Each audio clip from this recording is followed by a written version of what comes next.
자, 이곳에 오신 여러분들 환영합니다. 아까 찬양 말씀대로 이곳에 계신 성령님 우리에게 가르쳐 달라고 기도하는 마음으로 여러분들이 시작하셨으면 좋겠어요.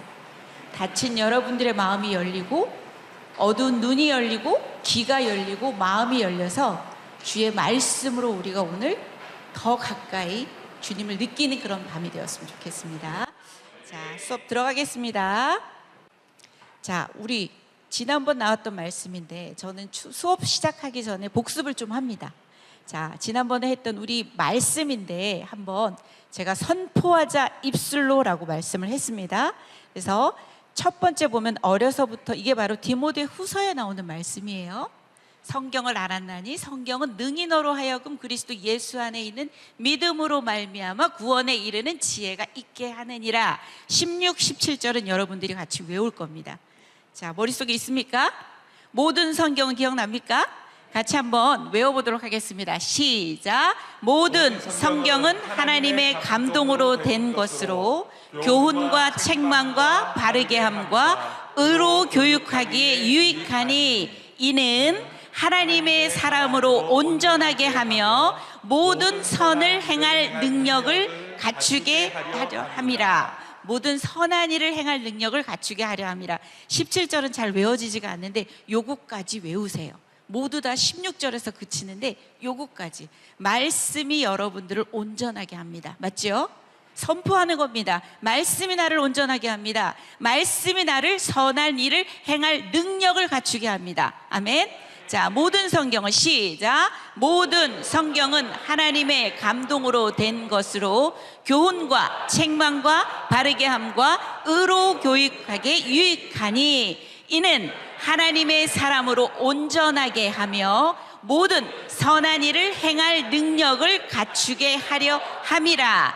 디모데 후서 3장 16절 17절 말씀. 아멘. 외우십시오. 외우고 선포하십시오. 여러분들 삶 속에 능력으로 나타날 겁니다. 자, 그 다음 말씀도 하나 더 있습니다. 자, 우리가 히브리서 말씀인데 하나님의 말씀은 나옵니다. 한번 같이 해보고 또 한번 이것도 외우는 작업을 할 겁니다. 여러분들 오늘 다 못하면 계속 하시면 됩니다. 하나님의 말씀은 시작! 하나님의 말씀은 살아있고 활력이 있어 좌우의 날선 어떤 곰보다도 예리하여 혼과 연과 관절과 골수 찔러 쪼개기까지 하며 또 마음의 생각과 뜻을 판단하나니. 히브리서 4장 12절 말씀입니다. 너무 많이 들었지만 여러분들이 외우지 않으면 여러분들께 안 돼요. 맞죠? 내 입으로 하지 못하는 게 어찌 내 것이 됩니까? 맞죠? 외우고 선포하는 겁니다. 다시 한번 해보겠습니다. 시작! 하나님의 말씀은 살아있고 활력이 있어 좌우의 날선 어떤 검보다도 예리하여 혼과 영과 및 관절과 골수를 찔러 쪼개기까지 하며 또 마음의 생각과 뜻을 판단하나니. 히브리서 4장 12절 말씀. 아멘. 외워두십시오. 알겠습니까? 네. 자, 우리 지난 시간에 배웠던 거 봅니다. 한번 생각을 한번 해보세요. 지난 시간에 제가 복에 대한 설명을 했어요. 자, 복을 한자를 머릿속에다 그려놓고 누가? 내가. 누구와? 하나님과 어떻게? 함께. 어디에? 에덴에 있는 상태를 말합니다. 곧 임마누엘, 동행이라고 생각하시면 됩니다. 다시 누가? 내가. 누구와? 하나님과 어떻게? 함께. 어디에? 에덴에 있는 상태. 곧 하나님께 가까이 함이 내게 복이라고 시편 기자는 말합니다. 그리고 성경이 말하는 복은 하나님과의 온전한 관계로부터 온다고 말하고 있고 함께 해 주실 때 얻어지는 복을 말하는 겁니다. 그래서 임마누엘입니다. 누가? 내가. 누구와? 어떻게? 어디에? 있는 상태. 그거를 여러분들 머릿속에다 딱 박아두시고, 아, 성경이 말하는 복은 바로 이것이구나. 다른 것에 눈 돌리지 않으리라. 물론 마음이 갈 수 있으나, 아, 성경이 말하는 복은 바로 하나님께 가까이 함이 그게 복이구나. 여러분들 머릿속에다 딱 박아두십시오. 복입니다. 우리가 지난 시간에 또 배웠습니다. 성경은 어떻게 읽어야 된다? 전인격적으로 읽어야 되는 겁니다. 여러분의 머리를 사용하고 여러분의 가슴을 사용하고 여러분의 손과 발을 사용해야 되는 겁니다. 첫 번째, 지성적인 읽기는 목적이 뭐라 그랬어요? 하나님을 바로 아는 것이 목적입니다. 두 번째, 감성적인 읽기는 무엇이 목적이다? 그 하나님과 바른 관계를 맺는 거야. 관계가 중요합니다. 그 말씀이 그냥 눈에만 보이는 그냥 지식이라면 그 말씀이 나와 무슨 상관이 있겠습니까? 그 말씀에서 나와 어떤 상관이 있는지 그 하나님과 관계를 맺는 게 바로 감성적인 읽기가 되는 겁니다. 세 번째는 무슨 읽기가 된다? 의지적인 읽기입니다. 그 맺은 관계대로 살아가는 겁니다. 그래서 우리는 이걸 한 문장으로 어떻게 표현을 했을까요? 머리로, 가슴으로, 삶으로 드리는 겁니다. 삶으로 살아내는 겁니다. 믿음과도 동일합니다. 믿음도 전인격적이라고 말합니다.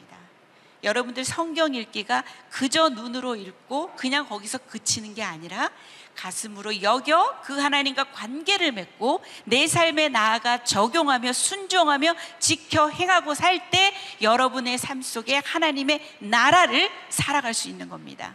아멘. 자, 그 다음입니다. 우리 여기 빈칸들이 보이죠? 제가 중요한 것만 다시 한번 복습을 하는 겁니다. 관점 3가지를 배웠습니다. 우리가 성경을 읽을 때 이렇게 제가 지금 똘똘이 안경을 썼잖아요. 그죠? 이렇게 안경을 쓰고 이렇게 보는 거야.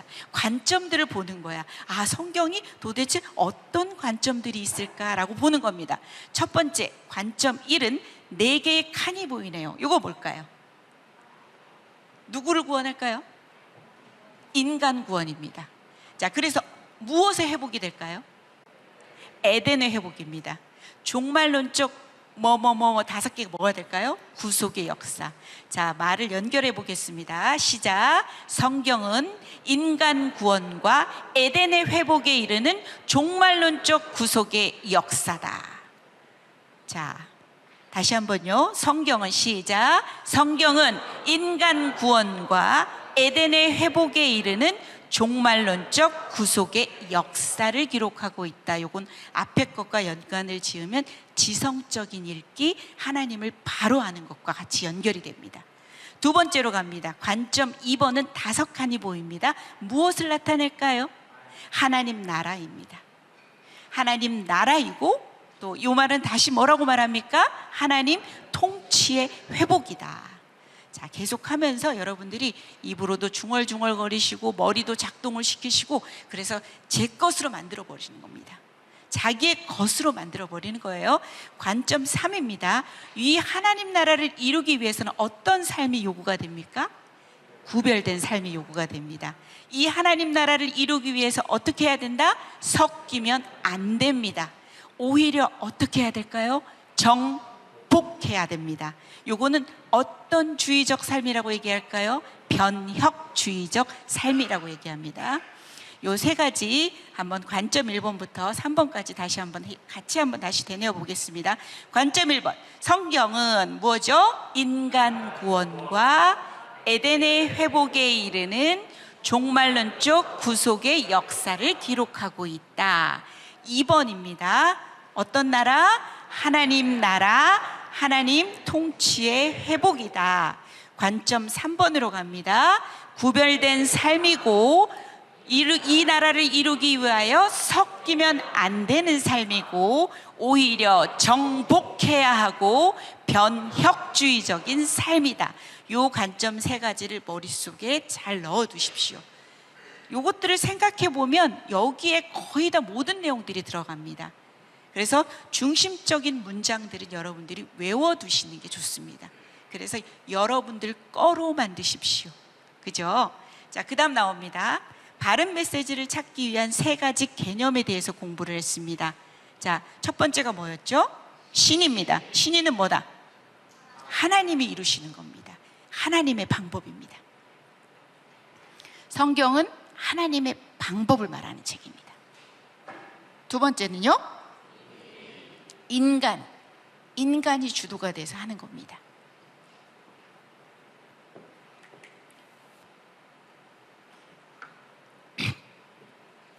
자, 세 번째는 뭐가 된다고요? 자기 중심성입니다.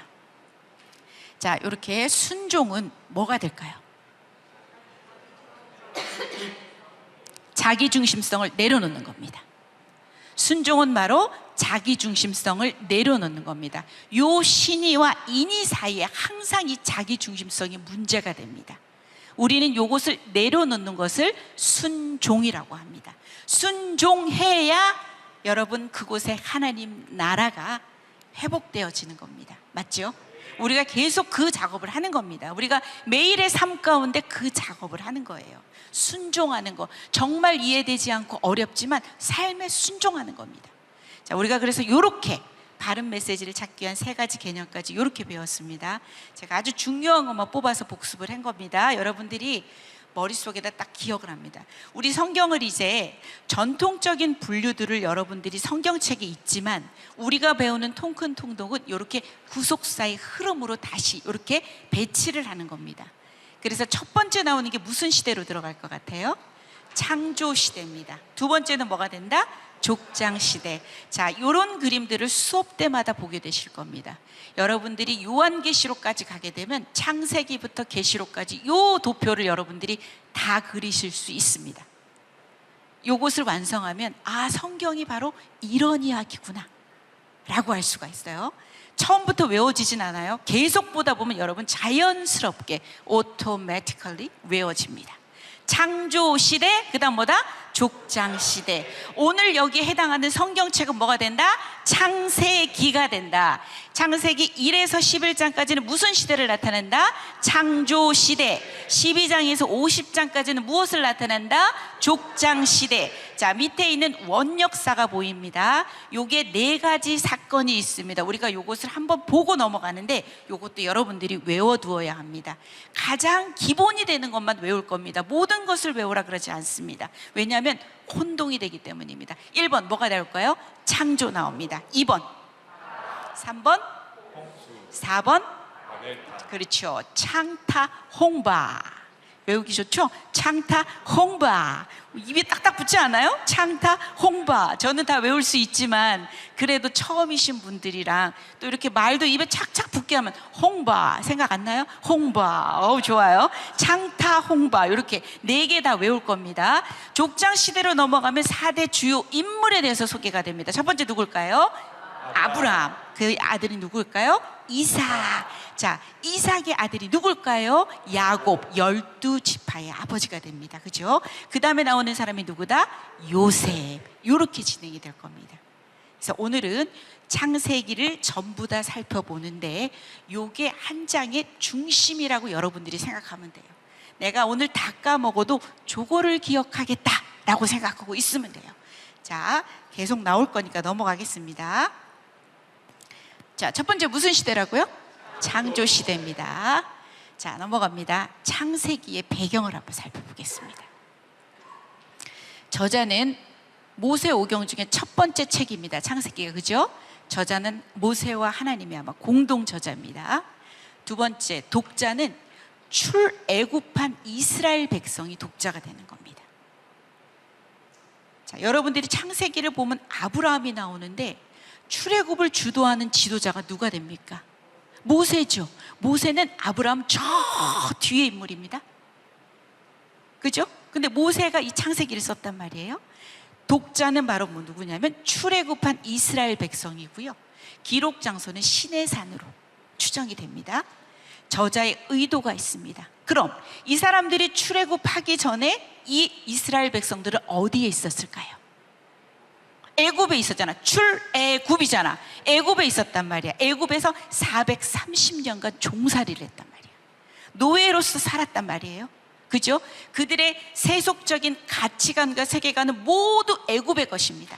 우리는 구원을 구약에서 얘기할 때 애굽은 바로 세상이라고 표현을 합니다. 그래서 이 사람들이 자기가 어떤 사람인지를 모르는 거야. 도대체 내가 누구지? 나는 어떤 사람이지? 도대체 아브라함과 이삭과 야곱의 하나님이 누구지? 모르는 겁니다. 그래서 이스라엘에게 너희들이 어떤 민족인지 그 정체성들을 알려주고 태초에 하나님이 천지를 창조하신 그 분이라는 것을 알려주고, 그 하나님이 12장부터 구속사의 프로그램을 실시한다는 것을, 아브라함을 불러서 언약을 이루어 나가시는 하나님이라는 것을 창세기에 기록을 한 겁니다. 이게 바로 창세기의 기록입니다. 배경이 되는 겁니다. 이것을 잘 생각을 하시고, 애굽에 우리 목사님 설교하실 때 꼭 그런 말이 있었어요. 애굽에는 무슨 신들이 많았죠. 애굽은 다 신입니다. 맞죠? 산에 가면 무슨 신을 믿는다? 산신. 물에 가면 물신. 산에 가, 아까 뭐 또 어디 가면 될까요? 또 나무를 보면 무슨 신을 믿는다? 나무신. 이렇게 피조물을 우상 숭배합니다. 그러나 이 창세기 1장 1절로 우리 하나님은 유일한 창조주 하나님이시다라고 선포하는 책이 바로 창세기입니다. 그래서 여기 배경이에요. 이제 한번 창세기 한번 들어가 보겠습니다. 자, 창세기는 제네시스라고 합니다. 영어로 제네시스. 여러분 길거리 가다 보면 제네시스 많이 보이죠? 제네시스예요. 헬라어로는 게네시스라고도 해요. 한자를 보세요. 뭐라고 써 있을까요? 맞아요. 세상을 창조한 기록입니다. 창세기입니다. 우리말은 창세기, 헬라어로는 게네시스, 영어로는 제네시스. 자, 개요가 중요합니다. 여러분 노란 글씨 보이시죠? 크게 한번 읽어보십시오. 시작. 창조와 역사와 구원의 과정에 역사하시는 하나님의 주권. 자, 이런 것들도 개요에서, 저는 여러분들이 이 수업을 할 때 이 개요를 정말 중요하게 생각을 합니다. 그것만 여러분들이 딱 머릿속에 갖고 있으면 헤매질 않아요. 그래서 첫 번째 핵심 단어는 창조입니다. 그리고 두 번째 핵심 단어는 역사입니다. 앞쪽에 원역사가 흐르고 뒤에는 족장의 역사가 흘러갑니다. 그리고 타락으로 인해서 인간을 구원하실 수밖에 없게 됩니다. 그래서 구원의 과정이 소개가 됩니다. 어떻게 구원하실 건지 우리가 원시복음에 대해서도 배울 거고, 아브라함을 통해서 어떻게 이루어 나가시는지를 볼 겁니다. 그것에 역사하시는 하나님의 주권에 관한 이야기다. 다시 한번 큰 소리로 여러분들이 한번 읽어보세요. 시작. 창조와 역사와 구원의 과정에 역사하시는 하나님의 주권. 요거는 외워두면 좋겠죠. 창조와 역사와 구원의 과정에 역사하시는 하나님의 주권을 기록한 게 뭐다? 창세기다. 자, 그래서 첫 번째는 원역사입니다. 1에서 11장까지로 나눠집니다. 4대의 주요 사건, 창타, 홍바. 그죠? 창조, 타락, 홍수, 바벨탑. 11장까지 갈 겁니다. 두 번째는 족장의 역사입니다. 12에서 50장까지 기록이 됩니다. 첫 번째 누가 나온다? 아브라함. 두 번째 이삭. 세 번째 야곱. 네 번째 요셉. 그런데 창세기 38장에 유다가 푹 하고 나와서 우린 유다도 살펴볼 거예요. 왜냐하면 유다가 앞으로 전개될 성경 이야기에서 중요한 역할들이 있거든요. 그렇게 살펴볼 겁니다. 그래서 1에서 11장까지는 무슨 역사다? 원역사. 12에서 50장까지는 무슨 역사다? 족장의 역사다. 자, 어느 시대 어느 시대로 간다? 창조시대, 족장시대. 창조시대 밑에는 무슨 역사다? 원역사. 네 가지 주요 사건을 얘기해보자. 창조, 타락, 홍수, 바벨탑. 자, 족장시대 밑으로 갔더니 족장의 역사이더라. 그 밑에 4대 주요 인물을 얘기해보자. 아브라함, 이삭, 야곱, 요셉. 요게 창세기 답니다. 이제 우리는 스토리를 알아갈 거고, 그 스토리에서 의미를 찾아내서 메시지 라인까지 병행해 가면서 여러분들이 읽게 되실 겁니다. 자, 요거 기록합니다. 개요. 처음 끝까지 처음 다시 한번 얘기해 볼까요? 개요가 뭐라고요? 창조와 역사와 구원의 과정에 역사하시는 하나님의 주권이다. 첫 번째는 무슨 역사다? 원역사. 두 번째는 무슨 역사다? 족장의 역사. 4대 주요 사건을 얘기해보자. 창조, 타락, 홍수, 바벨탑. 4대 주요 인물을 얘기해보자. 아브라함, 이삭, 야곱, 요셉. 계속 반복하는 이유는 왜 제가 계속 반복할 것 같아요? 외우더라고. 여러분께 됩니다. 언제까지 들을 순 없잖아요. 그죠? 내가 배우면 가르쳐야 되잖아요. 그죠? 우리가 바로 이것을 배우는 목적이고 활용해야 되는 거잖아요. 그죠? 그러니까 여러분들이 힘들지만 이 수업 시간에 정신을 바짝 차리고 외워두면 창세기 어렵지 않네? 들어갑니다. 창세기. 자, 핵심 구절입니다. 우리 다 함께 1장 1절 크게 한번 외쳐보십시다. 시작. 태초에 하나님이 천지를 창조하시니라. 자, 두 번째 밑에 1, 2, 3절은 12장의 말씀입니다. 같이 한번 크게 읽겠습니다. 시작. 여호와께서 아브라함에게 이르시되 너는 너의 고향과 친척과 아버지의 집을 떠나 내가 내게 보여줄 땅으로 가라. 내가 너로 큰 민족을 이루고 내게 복을 주어 내 이름을 창대하게 하리니 너는 복이 될지라. 너를 축복하는 자에게는 내가 복을 내리고 너를 저주하는 자에게는 내가 저주하리니 땅의 모든 족속이 너로 말미암아 복을 얻을 것이라 하신지라. 이렇게 두 개가 바로 이렇게 핵심 구절이 됩니다. 들어가서 내용들을 살펴보도록 하겠습니다. 자, 핵심 단어는 뭐가 된대요? 시작입니다. beginning입니다. 자, 세상이 어떻게 시작이 되었을까? 그 다음에 인간은 어떻게 시작이 되었을까? 가정, 결혼의 기원은 뭐가 될까? 죄와 사망의 기원이 어떻게 되는지, 동시에 하나님의 영광스러운 구원의 계획들이 시작된다는 것을 바로 핵심 단어 시작입니다. 창세기는 그래서 시작입니다. 시작. 이렇게 여러분들 책 앞에 보면 구절과 단어들이 이렇게 나와 있습니다. 시작이 핵심 단어구나. 자, 넘어갑니다. 자, 창조에 대해서 얘기합니다. 1에서 2장까지는 창조에 대한 이야기가 나옵니다. 자, 요 태초의 하나님, 요건 다 외우실 겁니다. 우리가 크게 한번 선포할 겁니다.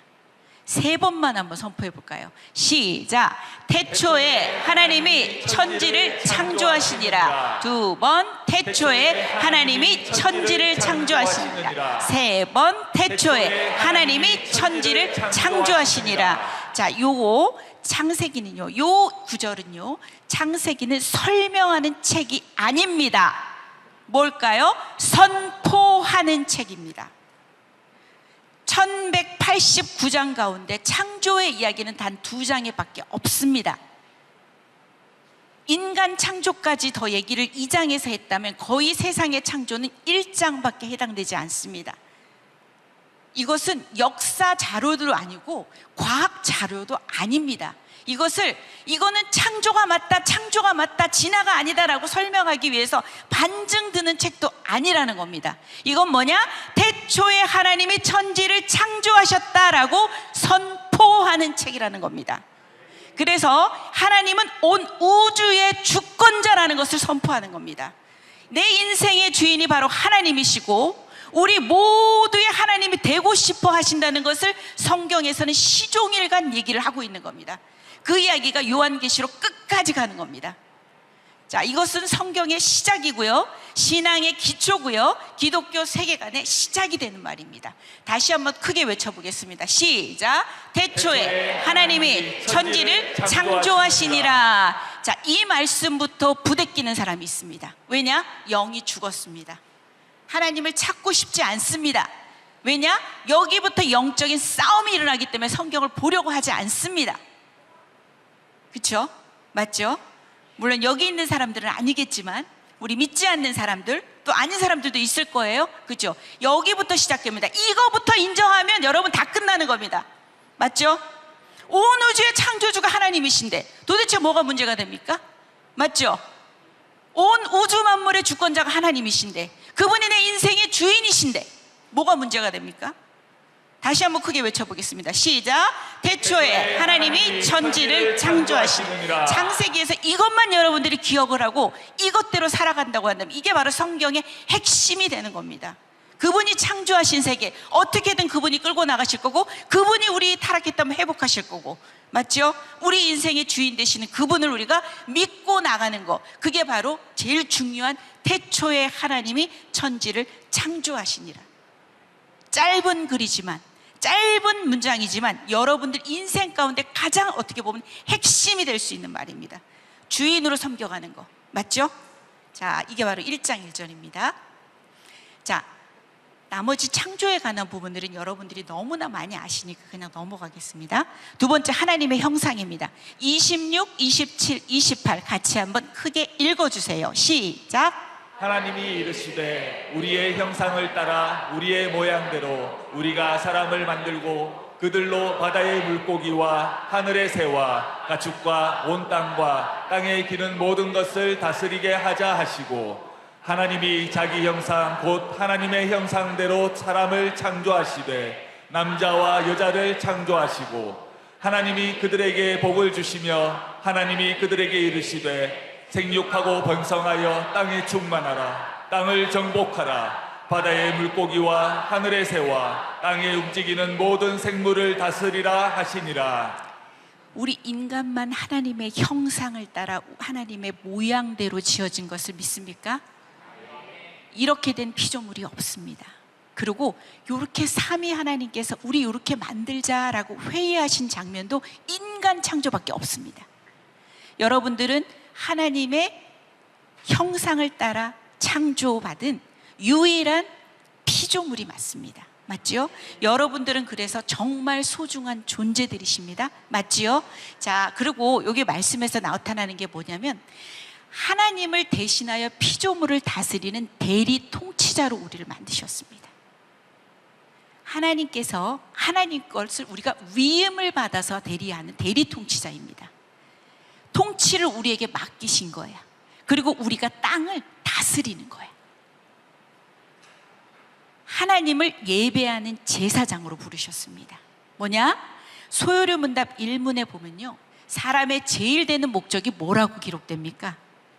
하나님을 영화롭게 하고 그분을 영원히 즐거워하는 것이라고 합니다. 인간만이 하나님과 교제할 수 있습니다. 맞죠? 예배하는 개를 봤습니까? 찬양하는 돼지를 본 적 있으십니까? 우리 인간만이 우리 하나님과 교제하고 그분을 예배하고 그분을 영화롭게, 우리가 그분을 즐거워하실 수 있는 특별하고 아주 유일한 피조물입니다. 맞습니다. 그죠?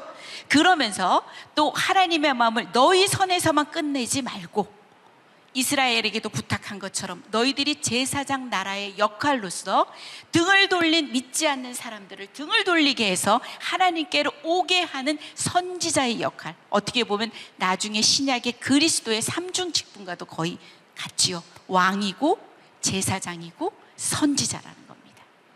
물론 다른 많은 신학적인 이야기들이 많습니다. 이렇게 하고 넘어가겠습니다.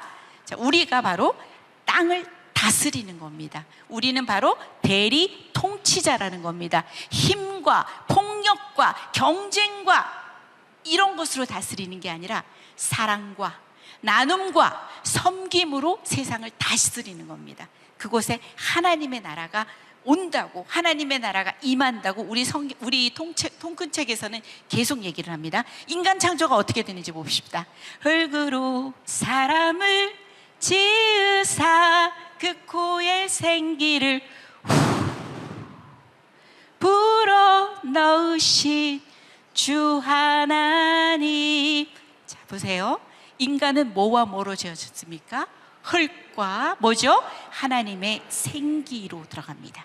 그래서 인간의 존엄과 존재 가치는 하나님의 생기가 함께할 때만 가능한 겁니다. 요 떠나버린 이 하나님의 생기가 없는 인간은요, 죄송하지만 짐승보다도 못한 삶을 사는 사람들이 정말 많습니다. 그죠? 이런 인간을 귀하게 만드셔서 8절에 보면은 동방의 에덴에다가 동산을 딱 창설하시고 그곳에 하나님을 거기에 두셨습니다. 자, 넘어갑니다. 에덴을 얘기하겠습니다. 여호와 하나님이 그 사람을 이끌어 에덴 동산에 둡니다. 그것을 경작하고 지키게 하십니다. 에덴의 뜻이 뭐냐면 즐거움이고 기쁨이고 낙원, 인간이 살기에 부족함이 없는 완벽한 곳이라고 얘기를 합니다. 하나님 나라의 원형이라고 얘기합니다. 이건 뭐라고요? 하나님의 통치가 온전히 이루어지는 곳이라는 얘기입니다.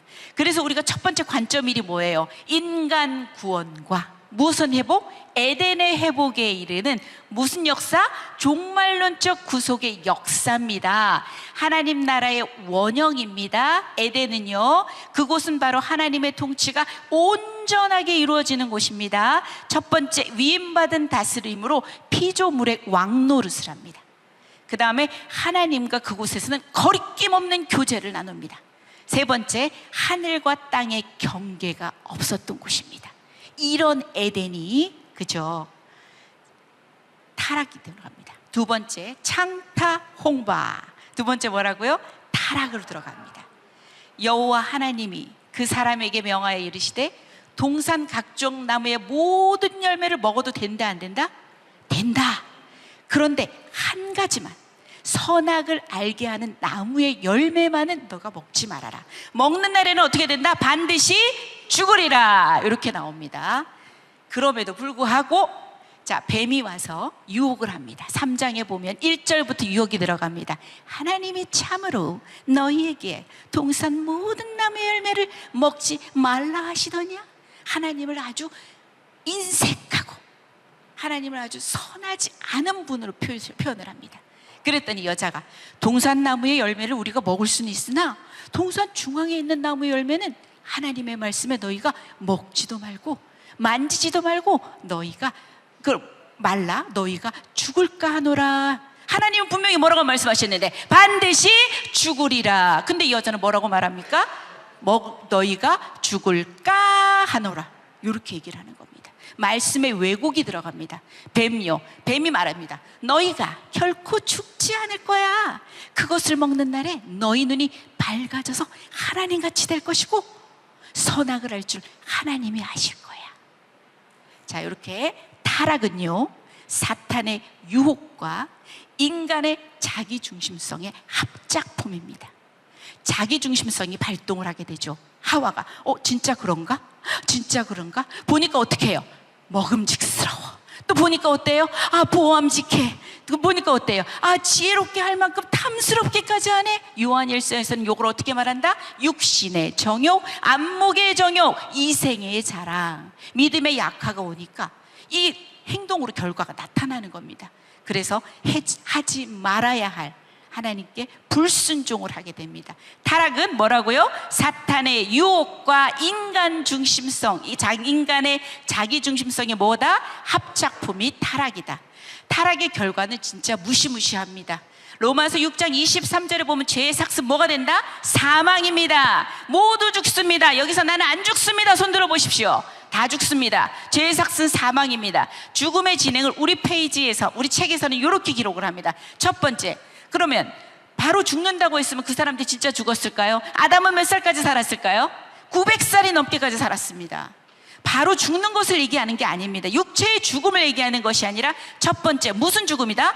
영의 죽음을 얘기합니다. 이것은 무엇을 나타낸다? 하나님과의 관계가 단절된다는 걸 얘기합니다. 두 번째 죽음은 뭐다? 혼의 죽음이다. 사상과 가치가 하나님을 떠나게 되는 거야. 하나님의 선을 행할 혼이 죽어서 악한 존재가 되어버리는 겁니다. 세 번째는 무슨 죽음이다? 모든 인간은 죽습니다. 육체의 죽음으로 인해서 영혼과 몸이 분리되고, 몸은 어디로 간다?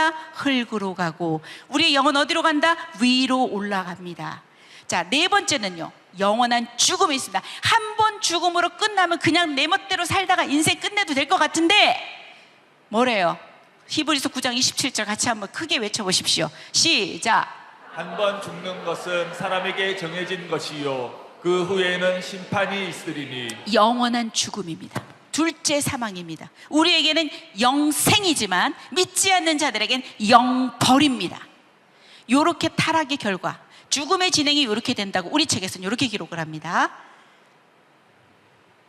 자, 그럼에도 불구하고 심판 속에 구원의 은혜를 주십니다. 3장 15절입니다. 원시복음이라고 얘기하는데 크게 한번 읽어보겠습니다. 시작. 내가 너로 여자와 원수가 되게 하고 내 후손도 여자의 후손과 원수가 되게 하리니 여자의 후손은 내 머리를 상하게 할 것이요 너는 그의 발꿈치를 상하게 할 것이니라 하시고. 원시복음입니다. 여기서 나오는 여자의 후손은 누가 될까요? 예수 그리스도. 자, 예수 그리스도. 여자의 후손은 내 머리를 상하게 한다. 요한계시록 20장 사단의 완전한 패망에 대한 이야기가 끝으로 맺습니다. 그렇지만 뱀은 너의 그 발꿈치를 상하게 할 것이냐. 요 말씀은 뭐냐? 최초의 원시 복음이라고 말합니다. 그리고 최초의 복음이라고 말합니다. 구속 역사를 약속을 하시는 거야. 누구를 통해서? 예수님을 통해서 너희들을 구원하겠다. 영적 전쟁을 선전포고하는 겁니다. 하나님 나라를 회복시키겠다. 심판받아 죽을 수밖에 없는 우리인데 그 심판 속에서도 하나님께서는 구원의 은혜를 베풀어 주십니다. 21장까지 그 이야기가 계속 반복이 됩니다. 심판하시나 또다시 구원의 은혜를 주시고, 또 심판이 있으나 또다시 은혜를 주시고, 하나님의 끈질기고 이해할 수 없는 그 일관된 사랑의 이야기가 바로 성경의 이야기입니다. 그 다음 넘어갑니다. 하나님의 마음입니다. 3장 21절 크게 한번 읽어보세요. 시작. 여호와 하나님이 아담과 그의 아내를 위하여 가죽옷을 지어 입히시니라. 우리가 지난번에서도 가죽옷은 바로 하나님의 방법인 신이라고 얘기했어요. 우리가 할 수 있는 인의의 방법은 뭐가 있을까요? 뭐로 치마를 만들면 되죠? 무화과 나무 잎으로 엮어서 치마를 만드는데, 이 치마는 건조해지면 다 부스러지고 또다시 만들어야 하고 또다시 만들어야 되는 우리의 의에 대한 이야기고, 이것은 바로 하나님의 의, 하나님의 방법에 대한 이야기입니다. 이것은 바로 피 흘림이 있는 희생제물을 바치는 제사의 원천. 가죽옷을 만들려면 동물이 죽어나가야 되잖아요. 피 흘림이 분명히 있습니다. 제사의 원천에 대한 이야기입니다. 죄사함에 대한 이야기. 두 번째, 인류 구원을 위해서 피 흘려 죽으신 예수님의 그림자를 나타내기도 합니다. 3장 21절, 3장 15절, 아까 원시복음 이렇게 나갑니다. 4장에 넘어갑니다. 가인과 아벨의 이야기가 나옵니다. 최초의 살인사건입니다. 가인의 심각한 죄에도 불구하고 또 표를 주어서 죽임을 면하게 하시는 하나님의 심판 속의 구원의 이야기도 있습니다. 그리고 아벨, 가인, 근데 가인이 아벨을 죽였어요. 그죠? 그러면 이제 하나님의 경건한 후손이 흘러갈 수 없잖아요. 누구를 허락하실까요? 4장 끝에 보면 셋째 아들인 셋을 허락합니다. 셋째 아들, 외우기 쉽죠? 셋을 허락합니다. 그래서 구원의 계열을 열어가시는 겁니다. 섞이면 안 되기 때문에 하나님 나라와 사탄의 계열들은 섞이면 안 됩니다. 그죠? 믿음으로 하나님과 관계를 맺는 사람을 통해서 통치하시려는 하나님의 목적을 이루어 가십니다. 쭉 넘어갑니다. 5장에 가면 아담의 계보가 나옵니다. 아담의 족보입니다. 여러분들 족보가 나오면 족보 너무 따분해 하지 마시고 사실이구나, 역사적인 사실이네. 또한 끝에, 족보의 끝에는 그 다음 이야기의 주인공이 있습니다. 5장의 끝은 누가 있을 것 같아요? 6장부터는 무엇이 되는데요? 6장에 뭐가 나오죠? 6장에 뭐가 나와요? 창타, 홍수가 나오잖아요. 이 5장의 끝은 노아를 소개를 합니다. 족보의 끝은 이 다음 이야기의 주인공을 얘기를 하는 겁니다. 6, 7, 8, 9장에 우리가 이제 홍수의 이야기를 볼 거거든요. 그래서 아담 이후에 모든 사람은 낳고 살고 죽습니다. 이게 인간의 보편적인 특징입니다. 낳고 살고 죽었더라. 여러분들이 오늘 가셔서 창세기 5장을 보면 낳고 살고 죽었더라, 낳고 살고 죽었더라.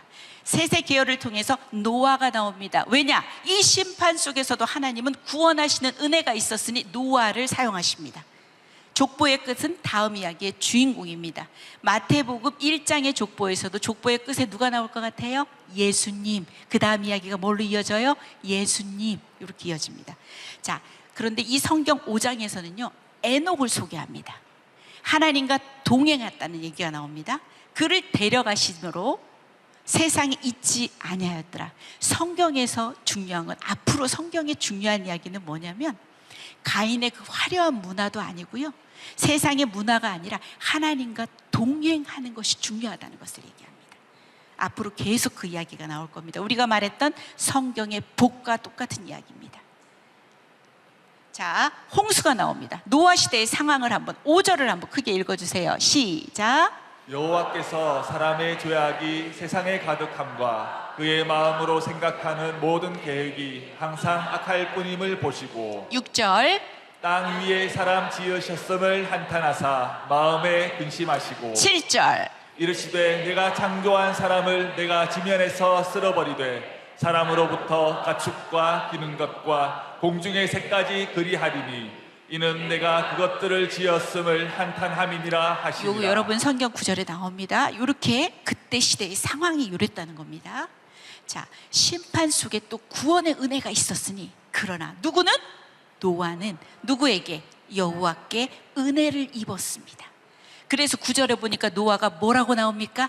의인이라고 나옵니다. 의인이어서 은혜를 입었을까요? 은혜를 입어서 의인이 되었을까요? 은혜를 입어서 의인이 된 겁니다. 우리도 똑같습니다. 우리가 은혜를 입어서 우리가 구원을 받게 되는 거고 하나님의 자녀라 불림을 받을 수 있는 겁니다. 그죠? 그리고 당대의 완전한 자고 그건 뭐냐면 여호와께서 그에게 명하신 대로 모든 것을 준행했다는 겁니다. 자, 배자를 보십시오. 성경의 배를 보십시오. 자, 요거는 배에 몇 명일까요? 숫자 보십시오. 8, 8. 8, 8이면 누가 들어갈 것 같아요? 8명이 들어갑니다. 누군지 한번 얘기해 보세요. 시작. 노아, 그 다음 노아의 아내, 그 다음 아들 셋, 그 다음 며느리 셋. 그럼 몇 명이에요? 8명 맞아요? 자, 8명. 이 입구자는 아까 우리 성경에서도 목숨이라고 생명이라 생각했죠. 8명의 사람이 배에 타는 거, 배선자를 저렇게 표현을 한 겁니다. 이렇게 성경 풀이를 한다고 우리 책에 있길래 이렇게 기록을 해봤습니다. 하나님은 방주를 주시고 9장에 가면 이제 다시는 홍수로 세상을 쓸지 않겠다는 무지개 언약을 주십니다. 그러면서 구원하시는 하나입니다. 노아의 홍수는 말하자면 하늘의 창문이 열리고 땅에 깊은 샘들이 터져서 마치 통돌이 세탁기처럼 모든 것들을 그냥 완전히 다 잠겨버리게 합니다. 다 사라지게 만듭니다.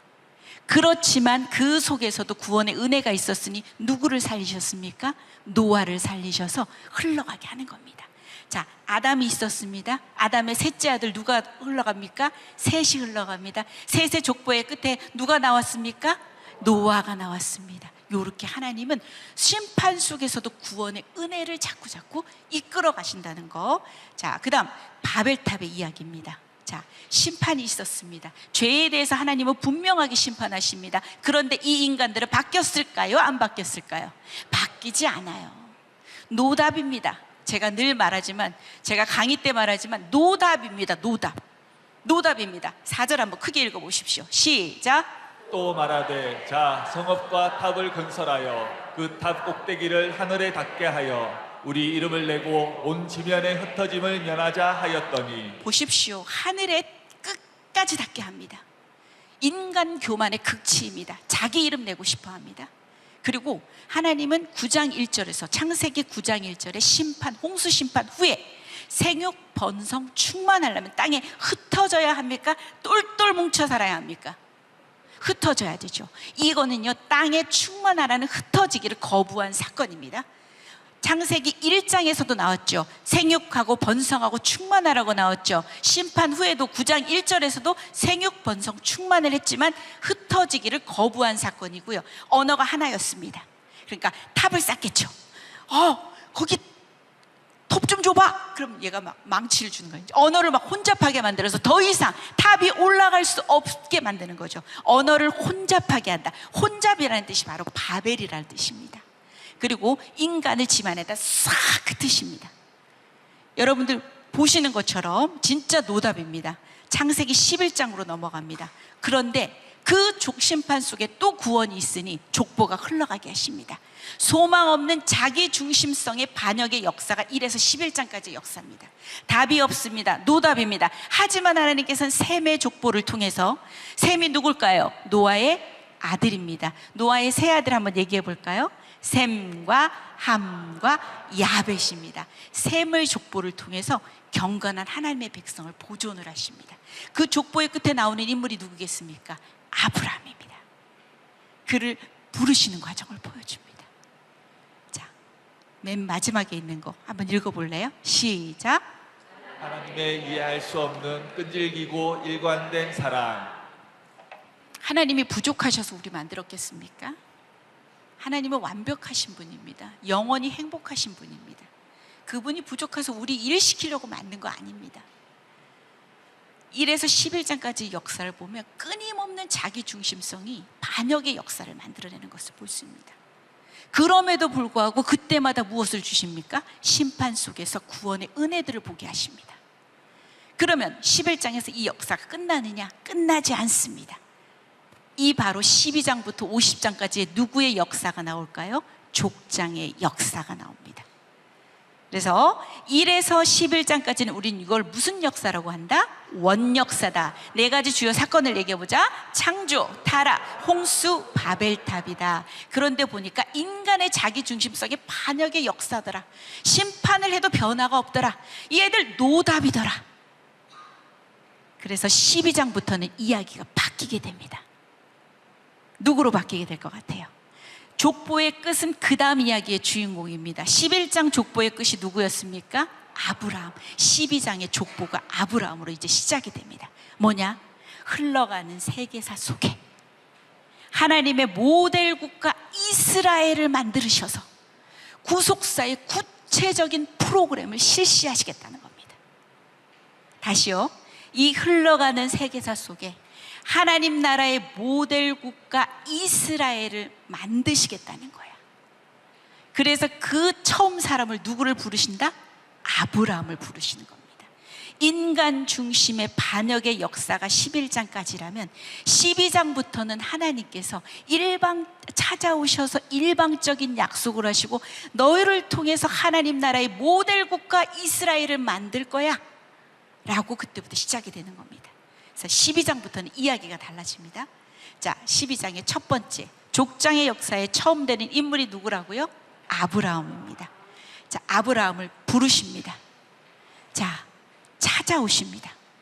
기독교가 다른 종교와 다른 점은 찾아오시는 겁니다. 찾아오십니다. 여러분들에게도 다들 찾아오셨죠, 그죠? 동일하게 다 찾아오셨죠, 그죠? 찾아오시는 겁니다.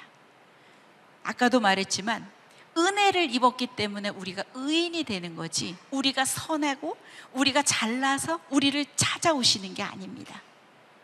노답인 인생입니다. 1장 11절을 보십시오. 이런 노답인 인생이니까 하나님이 찾아오실 수밖에 없는 거야. 왜냐? 우리가 하늘로 올라갈 수 없잖아. 그래서 그분이, 초월이신 그분이 육체의 몸을 입고 이 땅에 오시는 겁니다. 예수 그리스도가 바로 요한복음에 보면 1장 14절에 말씀이 육신이 되어 우리 가운데 거하신다고 나오죠. 이 이야기는 자꾸 가다 보면 여러분들이 이해가 될 겁니다. 성막을 배우게 될 거고 성전을 배우게 될 거고 쭉 가다 보면 이게 어떤 이야기인지 이해가 될 겁니다. 그래서 12장 처음 아브라함을 통해서 시작을 됩니다. 부르십니다. 찾아오셔서 일방적으로 약속을 합니다. 쌍방의 약속 아닙니다. 그냥 오셔서 뭘 준다고 말합니까? 너한테 백성을 줄 거야. 너한테 무엇을 준다? 땅을 줄 거야. 그 다음에 너를 끝까지 인도하는 너희의 하나님이 될 거야.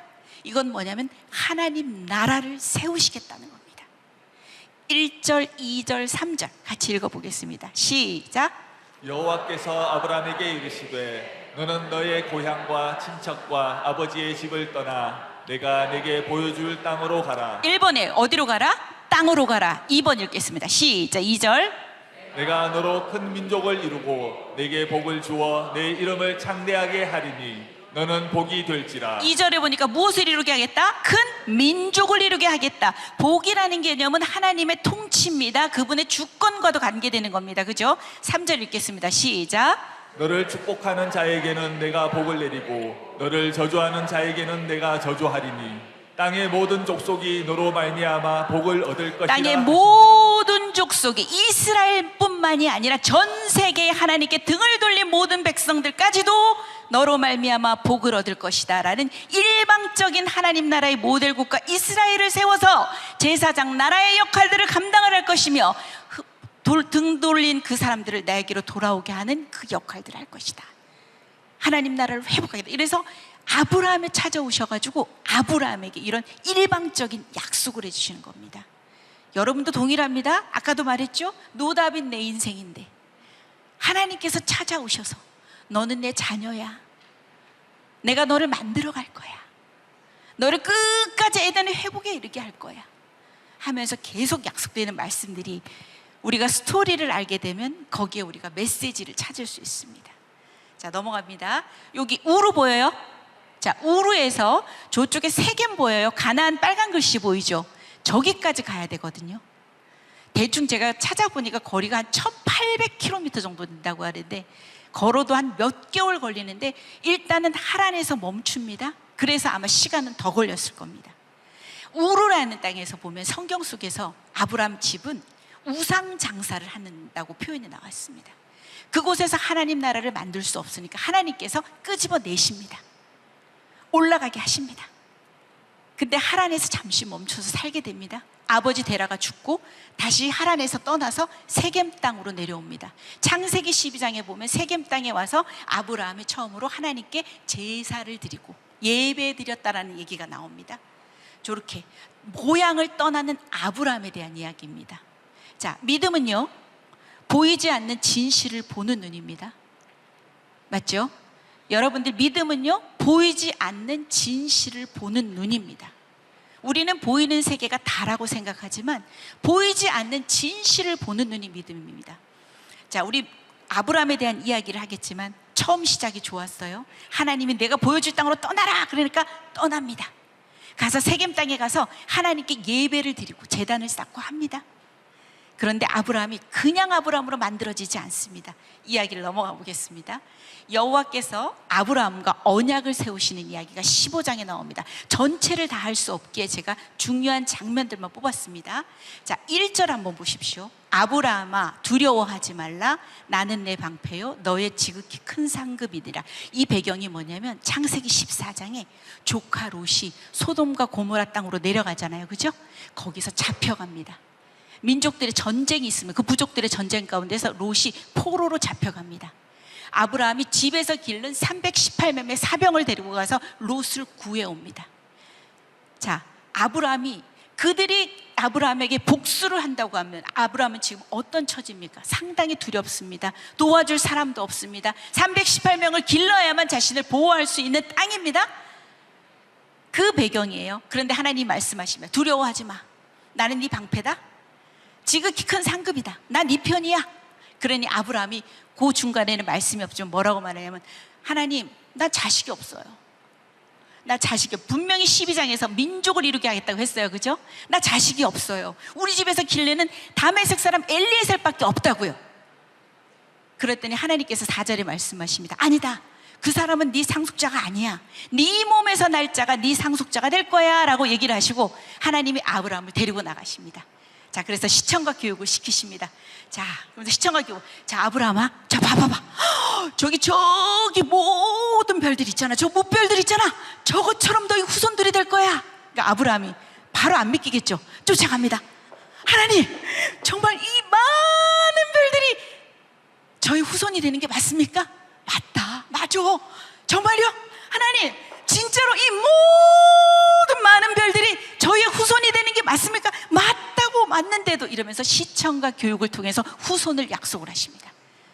후손 약속했죠? 두 번째 갑니다. 이제는 땅에 대한 이야기를 합니다. 땅은 어떻게 주실 건데요? 땅 준다고 분명히 말씀하시거든요. 땅 어떻게 주실 건데요? 그러니까 여러분이 잘 알고 있는 횃불 언약입니다. 고대 근동의 언약 체결식은 죽음의 언약식으로 이루어집니다. 동물을 반으로 쪼개서 그 사이를 지나갑니다. 그래서 계약을 지키지 않으면 이 동물처럼 죽게 될 것이다 라고 하는 그 언약식입니다. 그런데 성경을 읽어본 사람은 압니다. 누가 지나갑니까? 횃불이라고 나오죠. 하나님의 임재입니다. 그분이 지나가십니다. 내가 이 약속 안 지키잖아? 그럼 내가 죽을 거야. 신이 죽습니까, 여러분? 안 죽죠. 이 이야기는 신약까지 흘러가면 누가 죽게 됩니까? 그분의 아들인 하나님이신 예수 그리스도가 우리를 끝까지 언약을 지키기 위해서, 그 언약하신 것을 지키기 위해서 그 예수, 자기의 아들을 죽이시는 것까지 진행이 되는 겁니다. 그리고 그 다음 이야기를 보면 뭐냐면 출애굽의 예고편이 15장에 나와요. 너희 민족이 400년 동안 애굽의 지배, 그것 애굽이라고 나오지 않지만 다른 나라의 지배를 받을 거야. 그리고 너희는 4대가 되어야만 이 가나안 땅으로 돌아올 거야. 왜? 아모리 족속의 죄가 관영할 때까지, 찰 때까지, 그때까지. 그러면서 이 15장에는 후손 약속, 횃불 언약, 그 다음에 출애굽의 예고편이 들어갑니다. 자, 17장으로 또 넘어갑니다. 끊임없이 하나님 나라에 대해서 약속을 하십니다. 1절 한번 읽어보세요. 시작. 아브라함이 99세 때에 여호와께서 아브라함에게 나타나서 그에게 이르시되 나는 전능한 하나님이라 넌 내 앞에서 행하여 완전하라. 1절 잠깐요. 여기서 보면 이건 뭐냐면 16장에는 뭐가 나오냐면 하갈이 나옵니다. 하갈을 통해서 누구를 얻습니까? 이스마엘을 얻습니다. 여러분 15장에서 그렇게 죽음의 언약식을 통해서도 그렇게 확인시켜주고 다 시청각 자력을 통해 가지고 무별 교육을 통해서도 다 확인시켜 주셨는데 16장에서 우리의 인인은 바로 그렇게 선택합니다. 86세에 하갈을 통해서 이스마엘을 얻습니다. 그러고 나서 16장에서 17장 사이에 99세가 됐다는 얘기는 13년이 흘러갔다는 얘기입니다. 하나님이 아브라함에 얘기하십니다. 너 그러면 안 된다. 나 전능한 하나님이야. 내가 못할 게 있겠니?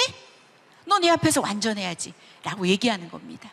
7절에 보면 그래서 대대 후손, 자손에 대한 약속을 또 하시죠. 그래서 너와 내 후손의 하나님이 된다는 얘기는 하나님의 통치 주권에 대한 얘기입니다. 8절에 또 나옵니다. 가나안 땅을 주겠다는 땅에 대한 약속입니다. 12장, 15장, 17장 모두 아브라함아 너를 통해서 이스라엘이라는 하나님의 모델 국가를 세울 거야. 너를 통해 모든 민족이 복을 받게 만들 거야. 그러면서 끊임없이 약속을 하는 겁니다. 넘어갑니다. 자, 여기 넘어가는 중간 사이에 19장에 가보게 되면 소돔과 고모라의 멸망 이야기가 나옵니다. 거기서 롯은 구원을 받습니다. 맞죠? 롯의 아내는 어떻게 됩니까? 뒤를 돌아보아 소금기둥이 되어버리죠. 그 다음에 롯의 사위들은 따라오지 않습니다. 롯의 첫째 딸, 둘째 딸과 롯이 함께 도망을 갑니다. 그죠? 살아남습니다. 자, 첫째 딸이 술 취한 아버지와 관계를 맺어서 모압. 둘째 딸과는 누가 나올 것 같아요? 암몬. 그래서 여러분들이 민수기에 가게 되면 이 사람들이 광야를 지나서 가나안 땅으로 가기 위해서 모압을 거치고 암몬을 거치고 롯의 후손들입니다. 이렇게 갈 겁니다. 에돔은 누구의 후손일까요? 에서의 후손입니다. 조금 있다가 또 나오겠지만 이렇게 그래서 19장에는 그 이야기가 있다. 아, 모압과 암몬을 건드리지 말라고 하시거든. 왜? 롯의 후손이잖아. 아브라함과 관계된 사람이거든. 그래서 싸우지 말라고 해요. 그래서 변방을 돌아서 가거든. 그게 바로 19장에 나옵니다. 21장에 드디어 누가 낳게 됩니까? 아브라함 나이 100세에 누구를 보게 됩니까? 이삭을 보게 됩니다. 그렇죠? 엄청나게 기다리고 어떻게 보면 25년이라는 시간을 기다린 겁니다. 맞죠? 그 엄청난 긴 시간 동안을 기다렸는데 이 이야기는 또 뭘까요? 창세기 22장. 이거는 무슨 사건입니까? 이삭을 뭐로 드려라? 번제로 드려라. 자, 2절에 나옵니다. 내 아들 사랑하는 독자 이삭을 데리고 모리아 땅으로 가서 내가 내게 일러준 한 산 거기서 그를 번제로 드려라.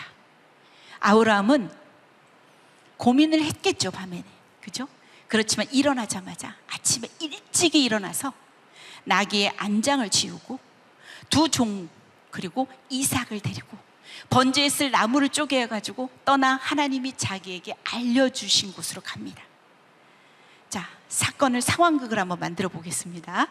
자, 성경에는 물론 나오지 않아요. 물론 사라가 이 사건에 대해서 반대했다는 이야기도 안 나옵니다. 엄마입니다. 모성애를 한번 생각해 보십시오. 만약 하나님께서 아브라함에게 얘기를 했죠. 아브라함이 얘기합니다. 여보, 우리 아이를 번제로 드리라 하시네. 우리 아이를요? 그렇게 기다려서 내 생명보다도 귀한 그 아이를 어떻게 하나님께서는 번제로 드리라 하신단 말씀이십니까? 그래도 하나님이 말씀하시니 그대로 해야지. 안 됩니다. 죽어도 안 됩니다. 죽어도 못 보내죠. 못 보냅니다. 나를 죽이고 가든지. 그러면서 아마 이거는 상황극입니다. 상상하는 겁니다. 상상. 그렇지만 아브라함은 사라와 상의했다는 내용도 없습니다. 아침에 일찍 일찍이 일어나서 갔다는 내용이 나오고, 거기 성경에도 보면 3일길이라는 얘기도 나오는데 작심삼일이라는 말도 있잖아요. 3일길이라는 얘기는 하루 가다가도 생각이 변할 수 있단 말이다, 그렇죠? 둘째 날 가다가도 변할 수 있지만 그 모든 것들을 하나님께 순종하면서 12장에 그런 바로 죽이는 것도 나옵니다. 이삭이 얘기하죠. 아버지, 불과 나무는 있는데 번제는 들을 양이 안 보여요. 얘야, 하나님이 준비하실 거야. 근데 결과적으로는 누가 높습니까? 이삭이 높습니다. 나무를 지고 올라갈 정도라면 아주 아기가 아닐 겁니다. 맞죠? 반항할 수도 있고 밧줄을 빡 풀고 일어날 수도 있는데 그럼에도 불구하고 순종합니다. 맞죠? 12절에 봅시다. 보면 사자가 나타나서 그 아이에게 손대지 마라. 그에게 아무 일도 하지 마. 내가 내 아들 독자까지도 내게 아끼지 않은 것을 내가 이제야 네가 나를 정말로 경외하는 줄을 내가 알겠노라 하면서 여호와 이레, 여호와께서 준비하시는 수풀을 보았더니 순양이 걸려 있는 거예요. 그러니까 아브라함은 보이지 않은 그 지금까지 하나님의 그 하나님을 체험을 했잖아요. 그죠? 처음부터 믿음의 조상이었을까요? 아니요. 체험을 했단 말이에요. 마치 우리에게 자녀가 태어나서 아기가 엥 울면 엄마가 우유를 주고 기저귀를 갈아주고 모든 신뢰를 배워나가는 것처럼 아브라함도 정말 작은 믿음에 시작해서 하나님을 신뢰하는 법들을 배워나갔던 것 같아요. 여기서 이제 나올 건데 아브라함의 실수가 있었습니다. 봅시다. 처음부터 믿음의 조상이었을까? 가나안이 기근이면 12장입니다. 12장으로 돌아갑니다. 세겜에서 하나님께 예배를 드리는 순종하는 아브라함입니다. 그런데 그 땅에 기근이 심하였다라고 나옵니다. 그런데 바로 아브라함은 어디로 내려간다? 애굽으로 내려갑니다. 생명의 위협 앞에 아내를 누구라고 속입니까? 누이라고 속입니다. 그것도 뒤에 이야기 보면 2번이나 속입니다. 15장의 언약 후에 누구를 아내로 맞습니까? 하갈을 아내로 맞습니다. 이런 아브라함입니다. 여러분, 우리하고 한번 적용을 시켜보세요. 우리 7번 넘어지죠? 8번 일어납니다. 우리 또 9번 넘어져요. 우리 이런 여지 없는 죄인들입니다. 아브라함도 역시 처음부터 믿음의 조상이었냐? 아닌 거야. 아내를 누이라고 팔아먹었어. 그럼에도 불구하고 하나님은 아브라함을 혼내키지 않고 바로를 혼내키는 거야. 그러니 아브라함은 교훈을 얻었겠죠. 하나님 이런 분이시구나. 약속한 그대로 나를 또 용서하시고 나를 또 데리고 가시네. 하갈을 또 아내로 맞았죠. 하나님 이런 분이시구나. 그럼에도 불구하고 나를 또 이끌어 가시네. 믿음의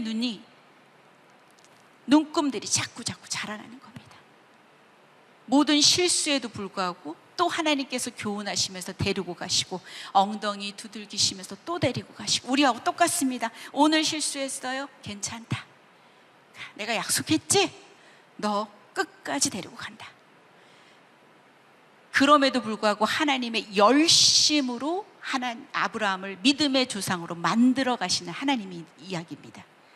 만군의 여호와의 열심이 이를 이룬다고 이사야 9장 7절에서는 이렇게 말합니다. 믿음은요, 하나님의 설득 작업입니다. 여러분이 잘나서 믿음이 생기는 게 아니라 하나님께서 끊임없이 설득하시는 겁니다. 하나님의 열심으로 이 일을 만들어가는 겁니다. 그래서 이 아브라함도 실수하고 넘어지고 쓰러지고 했지만 하나님께서 하나님의 열심으로 믿음의 조상까지, 그래서 아들을 번제로 드리기까지 할 수 있는 믿음의 조상으로 성장이 되는 겁니다. 자, 그래서 아브라함에 대한 이야기가 수많은 이야기들이 있지만 제가 딱딱 그 이야기들 넘었습니다. 그 아들은 누가 될까요? 이삭이 됩니다. 이삭은 순종의 삶입니다. 아까 번제의 사건 가운데서도, 그죠? 번제 사건 가운데서도 순종했습니다. 그죠? 24장에 보면 리브가를 만나는 그 이야기도 아버지의 그 결혼 또 그대로 순종하죠. 그죠? 다 따르죠. 순종의 사람이고, 이제 그 당시에 우물은요 생명과도 직결되는 겁니다. 농사를 지어야 되고 목축을 해야 됐어요. 이스라엘은 물이 너무나도 귀한 나라들이잖아요. 그죠? 그런데도 우물을 팠는데 또 블레셋 사람들이 와서 또 빼앗아가 세 번째로까지 나오는데 양보합니다. 그럼에도 불구하고 하나님은, 이 사람은 또 다툼이 없었고, 하나님께서 아브라함에게 주신 그 복을 동일하게 주십니다. 너한테 민족 줄 거야, 너한테 땅 줄 거야, 내 후손의 하나님이 될 거야, 이러면서 동일한 약속을 주시고, 이삭에게는 복 주시는 하나님, 그때 농사를 지었는데 100배나 얻었고 여호와께서 복을 주심으로 그 사람이 창대하고 왕성하며 마침내 거부가 되어라고 26장에서는 이렇게 기록을 합니다. 이삭의 이야기는 상당히 짧습니다. 자, 야곱으로 넘어가겠습니다. 자, 야곱, 이름의 의미가 뭘까요? 발꿈치를 잡은 거예요. 자기가 먼저 나가려고만 난리를 쳤겠죠. 그 다음에 무슨 뜻이 있을까요? 속이는 뜻입니다. 자, 이 사람은 다분하게 지극히 육신적이고요, 이기적이고 자기중심적이고 경쟁적이고 흥정적인 사람입니다. 그래서 에서가 장자의 명분을 파는 이야기가 창세기 25장에 나옵니다. 야곱이 말합니다. 형이 배고파 죽게 되었어요. 그러니까 형한테만, 형의 장자의 명분을 내게 팔아라. 그러니까 에서 말합니다. 오늘 내가 배고파 죽게 되었는데 이 장자의 명분이 내게 무엇이 유익할까 하면서 그 장자의 명분을 가볍게 여깁니다. 야곱이 떡과 팥죽을 에서에게 주매 에서가 먹으며 마시고 일어나갔으니 에서가 장자의 명분을 가볍게 여김이었더라. 이게 25장에 나오는 이야기입니다. 두 번째, 이삭이 야곱에게 축복하는 이야기가 창세기 27장에 나옵니다. 자, 어머니 리브가와 함께 형 에서도 속이고 아버지 이삭도 속이고 장자의 축복을 이 야곱이 받게 됩니다. 그래서 밑에 나온 성경 구절은요, 축복하는 이야기입니다. 장자의 축복을 받게 되는 겁니다. 장자의 명분을 넘겼고 이제는 장자의 축복까지도 받게 되는 겁니다. 이때 형의 마음은 어떨까요? 난리 나겠죠. 분노가 막 끓겠죠, 그죠? 자, 리브가가 얘기합니다. 형이 엄청나게 화가 났을 겁니다. 리브가 얘기합니다. 내 형의 노가 풀리기까지 몇 날 동안 저 라반과 함께 가서 거주해라. 내 형의 분노가 풀려서 내가 자기에게 행한 것을, 그가 자기에게 행한 것을, 이제 너한테 행한 것을 잊어버리거든 내가 곧 사람을 보낼 테니까 너를 거기서 불러오게 할 거야. 어찌 내가 하루아침에 이 두 아들을 잃을 수가 있겠느냐. 그러면서 이 야곱이 이제를 떠납니다. 야곱이 집을 떠나서 베델이라는 곳에서 꿈을 꾸게 됩니다. 자, 고린무원입니다. 지극히 홀로고 누구도 도와줄 수 없는 곳입니다. 최초의 노숙자입니다. 아무것도 없습니다. 그냥 돌베개 베고 누워서 그냥 잠을 자야 되는 겁니다. 진짜 무슨 생각했습니까? 나는 진짜 혼자구나. 나 고아와도 같네? 난 왜 이럴까? 뭐 이러면서 이런 생각 안 했겠습니다. 그런데 그 안에서도 꿈을 꿨는데 어떤 사닥다리의 환상을 보게 되고, 그러면서 그곳이 바로 하나님의 집이요 하늘의 문이라고 성경에서는 기록합니다. 그래서 하나님께서 15절에 약속을 합니다. 15절 한번 읽어주겠습니다. 시작.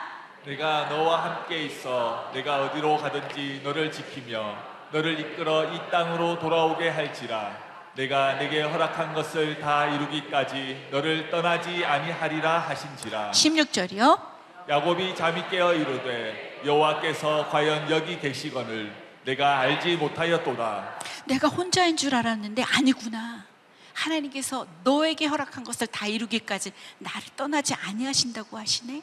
이곳이 바로 하나님의 집이요 하늘의 문이네 라면서 베델에서 꿈을 꿉니다. 그 후에 야곱은 뭐라고 말하는지 아세요? 역시 흥정에 강한 사람입니다. 하나님이 나를 이곳으로 안전하게 돌아오게 하시면 내가 11조를 드릴게요. 이런 사람입니다. 이런 약속 앞에서 자기가 또 나를 위해서 뭘 해주시면 내가 또 이렇게 할게요 라는 흥정하는 사람입니다. 그죠?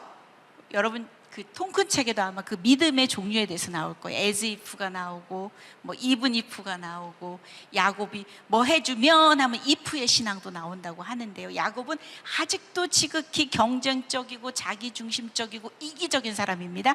라반의 집에 이르렀습니다. 4명의 아내입니다. 첫 번째 누구를 얻기를 원했습니까? 라헬을 얻기를 원했으나 레아가 먼저 들어옵니다. 7년, 라헬 때문에도 7년, 또 7년, 이렇게 해서 20년의 시간들을 라반의 집에서 보내게 됩니다. 두 여종인 실바와 비라입니다. 12아들의 아비가 됩니다. 그리고 그 땅에서 거부가 됩니다. 이제는 그 땅을 떠나야 하기에, 자, 그 사진을 보십시오. 하란에서 이제 몰래 야반 도주를 합니다. 몰래 떠납니다. 자, 라반이 또 이 사실을 알았습니다. 끝까지 쫓아옵니다. 하나님의 은혜로 해결이 돼서 떠나갑니다. 3번입니다. 우리 저기 브니엘 있죠? 자, 브니엘입니다. 하나님의 사자와 밤새 씨름하여 이긴 후에 이스라엘이라는 이름을 얻은 곳입니다. 정체성이 바뀐다는 겁니다. 야곱, 너가 속이는 자지? 너를 하나님과 싸워서 겨루어 이긴 자 이스라엘로 이름을 바꿔주겠다고 합니다. 그러고 나서 바로 이 사건이 어느 사건 전이냐면 에서와 화해하는 사건 전입니다. 또 하나님께서 감동을 주시고 또 하나님께서 또 은혜를 주셔서 에서와 화해를 하게 됩니다. 그럼에도 불구하고 바로 베델로 내려가지 않습니다. 어디로 향하게 됩니까? 세겜이라는 땅으로 향하게 됩니다. 자, 여기서 브니엘에서 씨름을 하는 이야기가 32장에 나옵니다. 24절을 보니까 날이 새도록 야곱과 씨름을 하는 이야기가 나오고요. 이기지 못하니까 허벅지 관절을 친다는 이야기가 나오고요. 가려고 하니까 당신이 내게 축복하지 아니하면 내가 가게 하지 아니하겠다고 나오죠. 내 이름을 다시는 야곱이라 부르지 않고 이스라엘이라고 부르겠다. 야곱에서 이스라엘로 바뀌는 이름이고요. 브니엘이라는 뜻은 뭐냐면 죄 있는 백성이, 죄 있는 사람이 하나님을 보면 죽습니다. 그러나 내가 하나님과 대면하여 보았으나 내 생명이 보존되었다. 하나님의 얼굴이라는 뜻입니다. 자, 성경을 모르면 브니엘에서 싸움했다, 저기 하나님의 사자와 싸움했다, 저기 브니엘을 생각하시는 분이 있을 텐데, 브니엘은 이런 뜻입니다. 하나님의 얼굴입니다. 그곳에서 야곱이 이스라엘로 이름이 바뀌는 그런 사건이 있었던 곳입니다. 아까 세겜 보였죠? 야곱이 바로 베델로 가지 않습니다. 세겜으로 갑니다. 에서와의 화해 후에 곧바로 베델로 가지 않고 숲곳에 이르러서 자기를 위하여, 노란색으로 해놨죠. 자기를 위하여 집을 짓고 자기 가축을 위하여 우릿간을 만들고 세겜에다 장막을 치고 장막 친 밭을 세겜의 아버지에게서 돈을 주고 산다는 얘기는 거기서 살겠다는 뜻입니다. 그죠? 근데 무슨 사건이 일어납니까? 야곱의 딸 디나가 부끄러운 일을 당합니다. 그죠? 그래서 이 시므온과 레이가 둘째, 셋째 아들이잖아요, 야곱의. 그죠? 이 시므온과 레이가 너희들 그래 결혼하게 해주겠어. 그런데 너희들이 할례를 받아야 해. 할례를 받고 다 누워있는 세겜의 남자들을 모두 싸그리 다 죽여버립니다. 이 사건 후에 드디어 35장에서 야곱은 베들로 향해서 떠납니다. 그 가는 중에 라헬을 잃고요, 마지막 아들인 베냐민이 태어납니다. 이렇게 끝까지 야곱은 자기중심적입니다. 끝까지 이기적입니다. 우리의 모습과 동일합니다. 하나님이 20년의 훈련을 시키고 드디어 베델에 돌아가게 하시는 겁니다. 그 많은 시간이 걸리는 겁니다. 우리가 하나님의 자녀가 되는 신분은 너무나도 빠르게 갑니다. 바로 우리는 신분은 하나님의 자녀가 되는데 이 수준의 구원이 안 되는 겁니다. 그래서 우리를 만들어 가셔야 되는 거야. 하나님의 백성으로 만들어 가기 위해서 수많은 훈련들이 들어가고 수많은 아픔이 동반이 되고 고난이 오기도 하고 우리가 그 삶에서 그런 것들을 겪고 있을 수 있죠. 야곱은 전형적인 우리의 모습과 동일합니다. 자, 노년기의 야곱으로 가겠습니다. 46장에 가면 이제 애굽으로 전부 다 이주를 하게 됩니다. 70명의 가족이 요셉 때문에 자, 이제 이동을 하게 됩니다. 가서 요셉을 상봉하죠.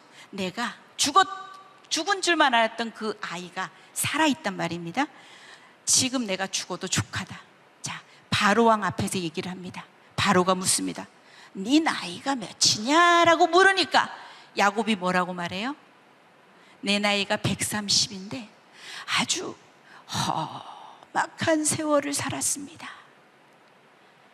애쓰고 힘쓰고 내 뜻대로 살려고 애쓰는 그 삶이 너무나도 험악한 세월을 살았습니다. 야곱은 147세에 죽습니다. 130세까지도 내가 이렇게 험악한 세월을 살았습니다. 내가 몸으로 성경을 정말 힘들게 씁니다. 그런 의미입니다. 그죠? 여러분들이 지금이라도 우리가 하나님이 또 말씀하실 때 우리를 돌이키고 회개하고 우리가 그분의 뜻 안에 살려고 하면 우리의 그 시간들은 더 짧아질 겁니다. 야곱 또한 뭐 우리보다 못하다고 누가 얘기할 수 있겠습니까? 맞지요? 그러면서 나중에 49장에 가게 되면 자식 곁에서 선지자로 자식들을 모두 축복을 합니다. 르우벤 첫째 아들은 어떻게 됐죠? 아버지의 여자를 범합니다. 시므온과 레이는 뭘 했죠? 세겜에서 모든 남자들을 죽여버렸습니다. 넷째 아들이 누구죠? 유다입니다. 자, 유다로 넘어갑니다.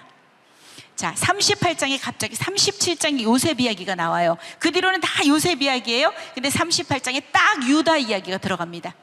자, 38장의 유다는 요셉 사건 이후에 이 유다가 어려움을 겪습니다. 요셉이 팔려갈 때 유다가 아주 정말 큰 역할을 감당을 합니다.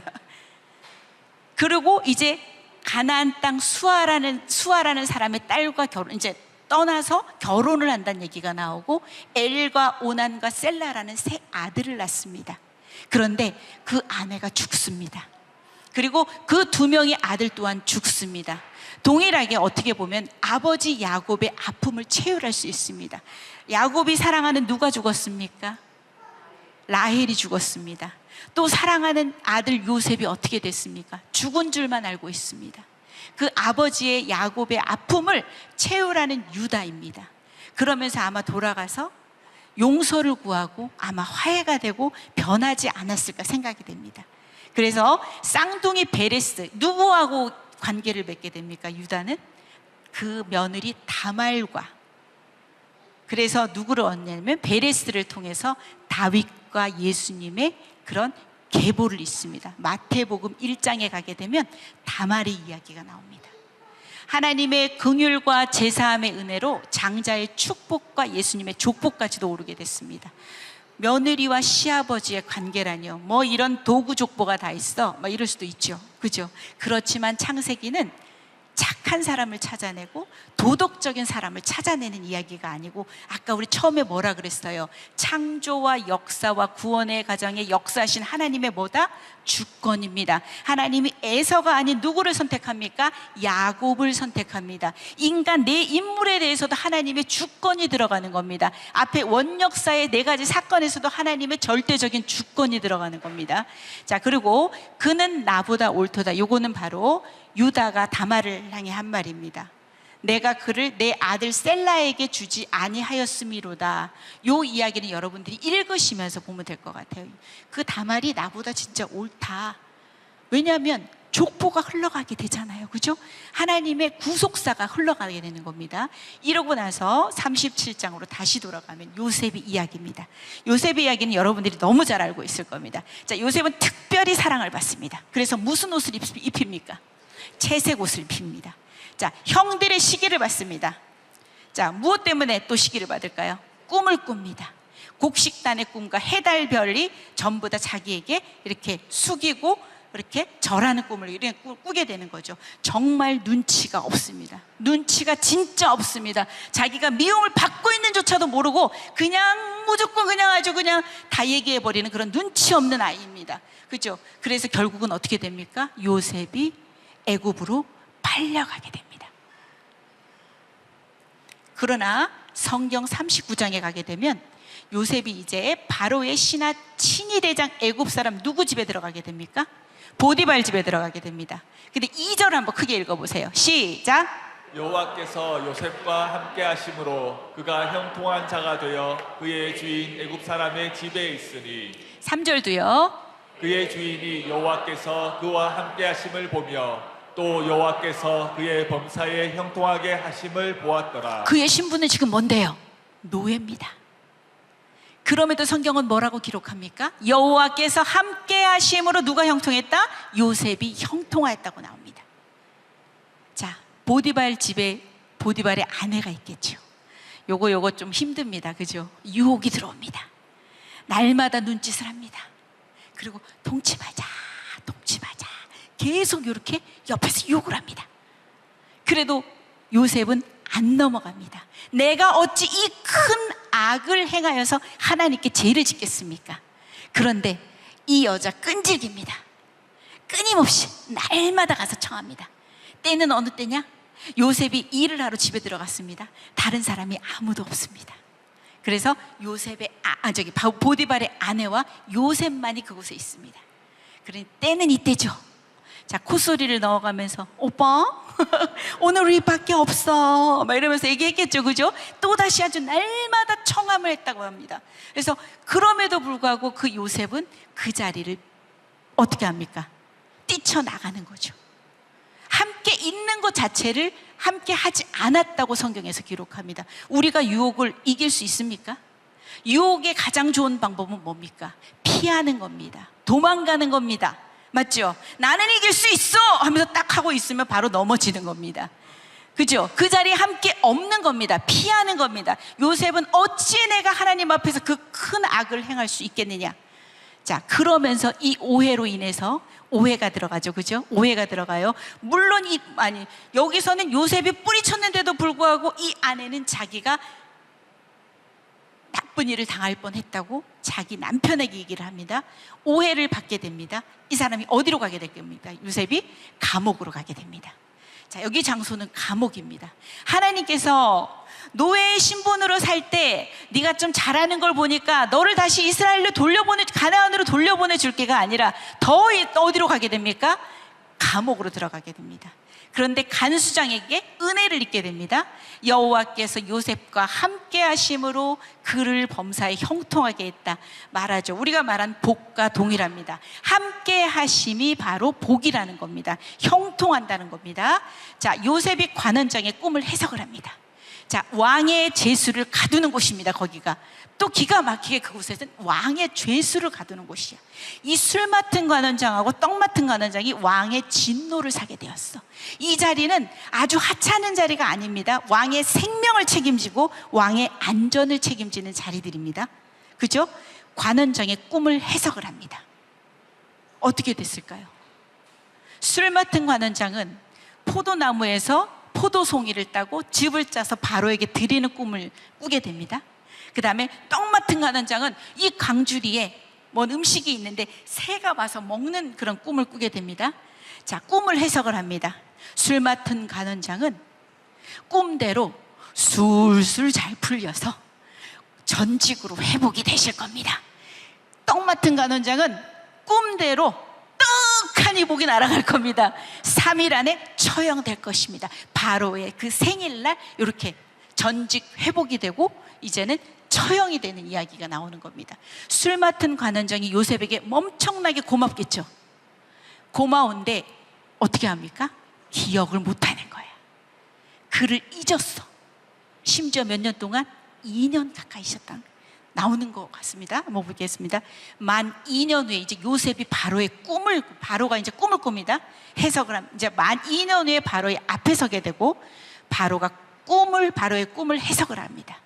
아주 다가올 심각한 국가 위기에 알맞은 해결책을 요셉이 제시를 합니다. 애굽의 총리가 됩니다. 두 아들은 므낫세와 에브라임을 얻게 됩니다. 이야기 쭉 넘어가는 겁니다.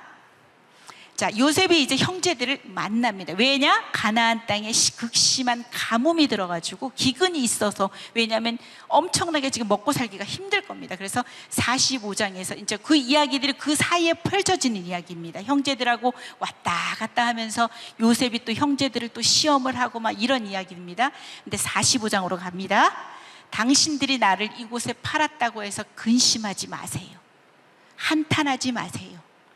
하나님이 생명을 구원하시려고 나를 당신들보다 먼저 여기를 보냈습니다. 하나님이 보냈다고 얘기합니다. 7절, 하나님의 큰 구원으로 당신들의 생명을 보존하고 당신들의 후손을 세상에 두시려고 나를 당신들보다 먼저 보내셨다고 나옵니다. 그런즉 나를 보낸 이는 당신들이 아니라 바로 하나님이시라고 얘기를 합니다. 인생의 주어가 내가 아니라 하나님이 나를 보내셨다고 합니다. 하나님이, 우리에게도 동일하게 인생의 주어가 하나님으로 바뀌었으면 좋겠습니다. 내가가 아니라 하나님이 요셉은 이렇게 고백을 합니다. 하나님이. 자, 50장에 갑니다. 요셉이 형들을 위로를 합니다. 아버지의 야곱이 죽습니다. 그리고 앞으로의 삶이 들어온 요셉의 형들입니다. 자기들에게 해코지가 올까봐 두렵습니다.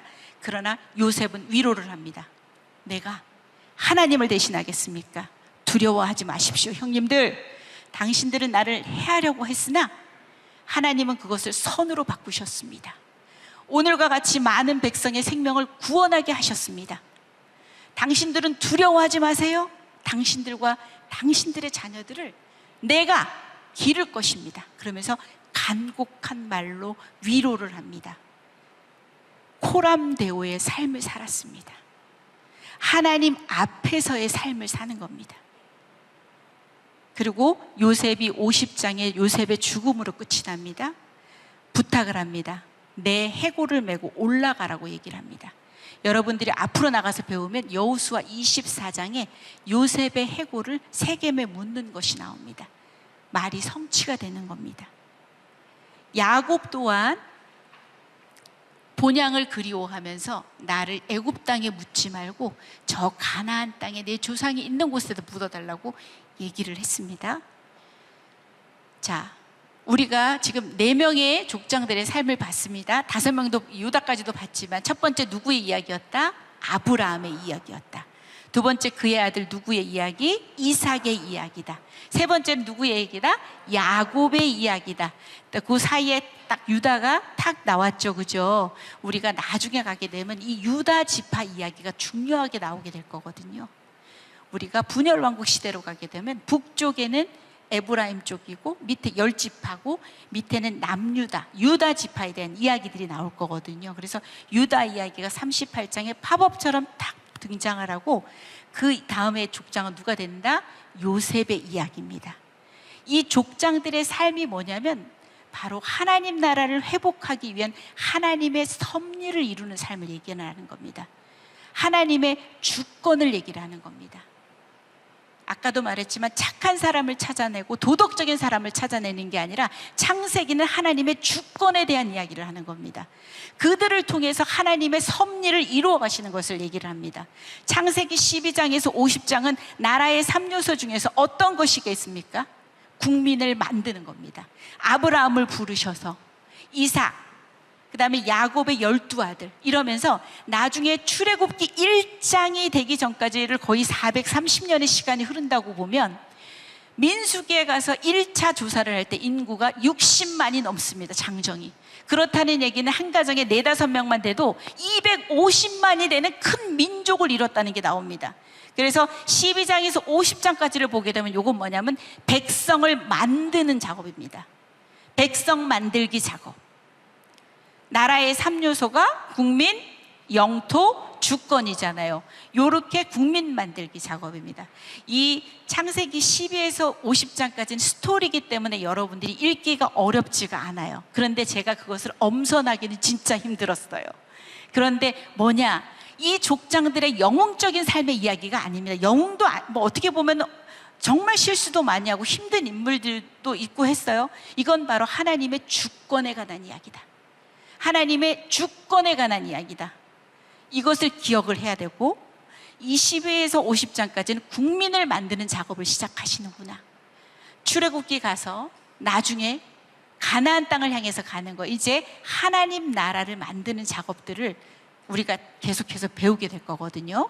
그래서 자, 우리 한 번만, 그래, 우리가 한번 이 찬양인데요. 우리가 여기 보면은 야곱이 얘기가 나오잖아요, 그죠? 야곱이 고린무원의 상태입니다. 아무도 없고 나를 도와줄 사람이 없는 것 같았는데 아니구나. 하나님께서 여기 계시는구나. 하나님이 내가 어디를 가든 나와 함께 계시는구나. 그죠? 내가 이 삶 가운데 힘들지라도 진짜 하나님이 나를 안 보시는 것 같아. 아니라 언제나 함께 하시고 그곳이 바로 하나님의 집이고 하늘의 문이라는 것을 우리가 성경에서도 봤잖아요.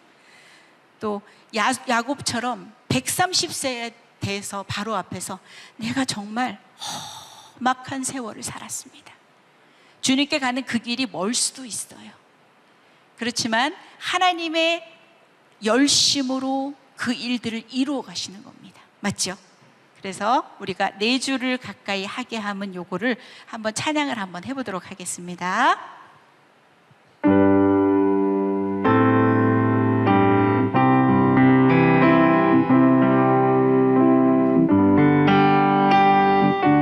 내 고생하는 것 옛 야곱이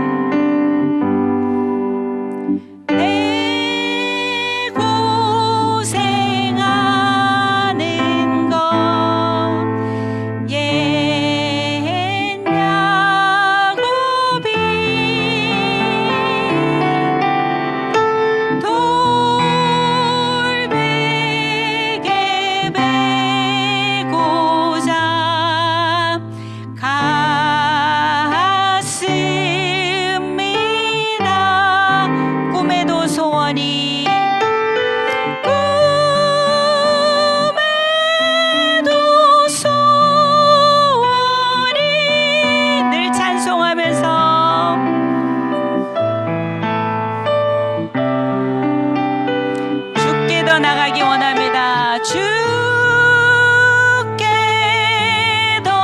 나가기 원합니다. 천성에 가는 길 험하여도 천성에 가는 길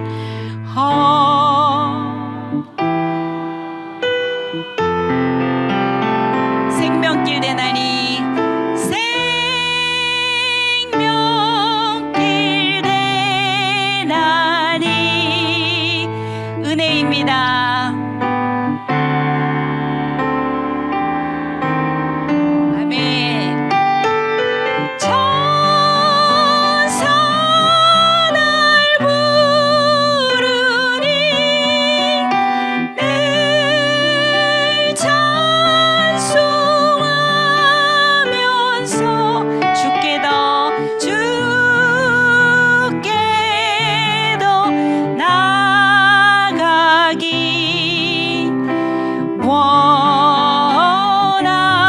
나가기 원합니다.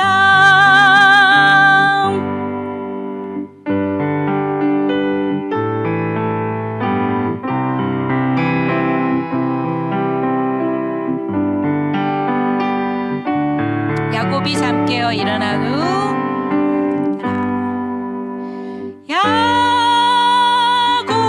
야곱이 잠 깨어 일어난 후 돌단을 쌓은 것 본받아서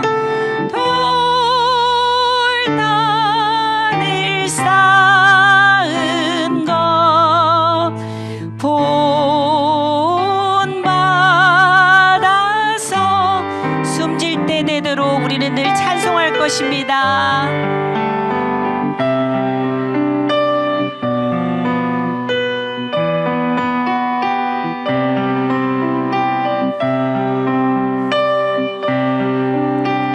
우리는 오늘도 주께도 나가기 원합니다. 깨도 나가기 원합니다.